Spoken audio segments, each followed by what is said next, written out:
কি বাবা কি হচ্ছে? কিছু খাবা?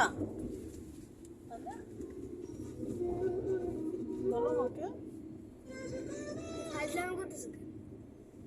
কি ফাজলামি করলাম? কোন ফাজলামি করি নাই তো? ফাজলামি করিনি। কি বাবা? আচ্ছা ঠিক আছে, আমি জানি। তো খাইতে বলছি, ওই বাসা খাইলে না কেন? এখনো খিদা লাগে নাই, খিদা লাগিয়ে গেছে আমার, এই জানি করতে পারবো। এই জন্য তো আবার খাবার দিয়েও দিস, জানে যে তোমরা খাও নাই। তোমার নানু খাবে, তুমি খাবা, যাই নানুরে খাওয়াইতে হবে। নানুরা অসুস্থ মানুষ, কিন্তু তো মুশকিলে পড়ে যাবো, দুইজনটা কেমনে খাওয়াবো না?